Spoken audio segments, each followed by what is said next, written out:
there are people that believe that we are on an exponential curve of intelligence, and Ray Kurzweil describes it as an intelligence singularity, where it's kind of like a black hole, where it sucks all the intelligence around it.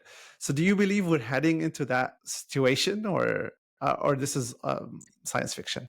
Yeah, I'm skeptical there too. I mean, the thing is, it's really good at large language models are really good at a specific things, that is making predictions um, based on vast training data. You know, the whole internet, like vast data sets. It can sort of tease out what's relevant. That's the really fascinating part, and then it can crank out, predictions about basically what's the next word is likely to appear given a previous set of words.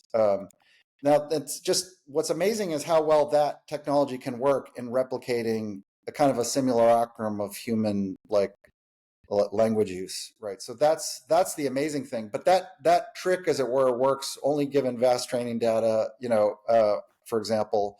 And so that has a lot of applications that I assume are still yet really undeveloped or unexplored that can have big implications. And I think that is a kind of intelligence. You can attribute a kind of intelligence in a kind of behavioristic sense, but I wouldn't say that's a kind of knowledge or is in a general. And the way of getting at that in connection maybe with the surfing theme earlier is you can think of knowledge in the first instance as not just as a skillful activity that's inherently embodied and embedded in a situation and in a kind of environment. Like know-how knowing how to adapt to the world and attune to the world is a basic way of knowing. And embodied, embedded, attuned, and then are forms of sort of intellectual thought, forms of knowledge that are sort of a piece with that in various ways. And reason and a lot of sort of methods of thought and judgment are sort of part of that attuning. But when you strip them away from an embodied embedded environment or our social ways of reasoning together and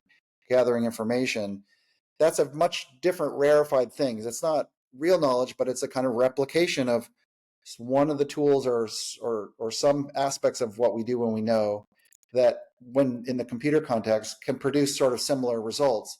But is it really knowledge? Is it the real sort of McCoy, as it were? I mean, it's very different from sort of the paradigmatically human form of knowing or ways of knowing things. And so the question is, how close is it, as an analogy? If it succeeds in replicating a lot of it, should we just call it knowledge or knowing? And I don't know. I still think this is a stretch to say that, but it does seem to have a kind of behavioristic intelligence in a certain kind of thing. That thin sort of concept does seem applicable, but not in the fuller human sense. Why is not in the full human sense? Just not similar enough. I mean, it's not similar enough to what it is for a human to know how to ride a bicycle, for example. I mean, like an embodied and know-how that's attuned to the dynamics between weight shift and body shift. Now, like you can take a computer just running an algorithm is just like, a box. It's just hardware and software mixing out, cranking out outputs,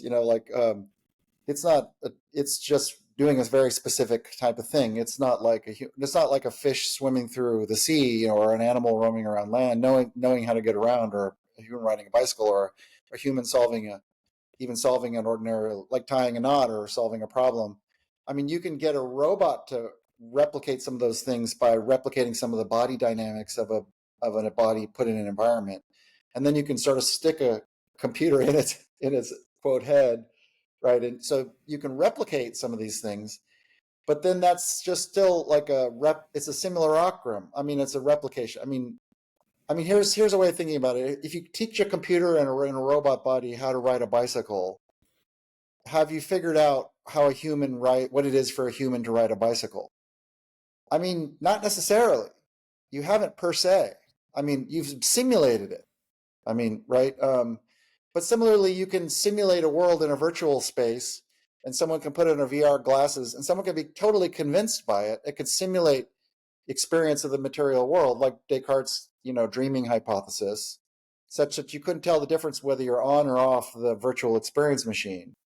But does that mean that the real embodied embedded world is just no different? The thing when you're in the world going about your day, playing with your children, throwing a frisbee at the beach, taking a walk, sipping coffee, like that's still just the same thing as the VR, simulacrum. No, I mean, you might say, no, they're just really different things in a lot of respects. I mean, one is we don't know what we know on the machine versus off in real life. We're not attuned to the world in the way we on a machine in the way we are in real life.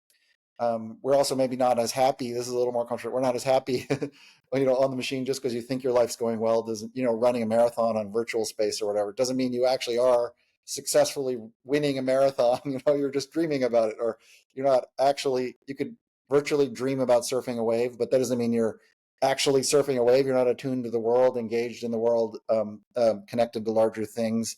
In the ocean, wet. Just because you're in a lazy boy with VR goggles, having a super realistic experience. So there's real differences between these things, even if there's a lot of similarities, even if there's a simulacrum. And so that's the kind of question that's really at issue. Even if you get something that replicates a machine that replicates human somethings really well, there's a question of how similar it is, or what we can learn from it, how much you can learn from it. Yeah, so there's still that deeper question, I think, is still wide open, even if it successfully manipulates language manipulation at a certain level of sophistication.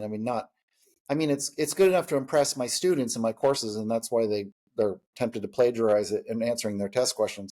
But if you read the ChatGPT answers to your exam questions, for example, it's not convincing as like a decent, thoughtful human answer to the question. Someone who read the text, followed the material in class. It's pretty easy for me or TAs to kind of guess what's just ChatGPT boilerplate, and what's a student actually thinking through the problems and writing about it.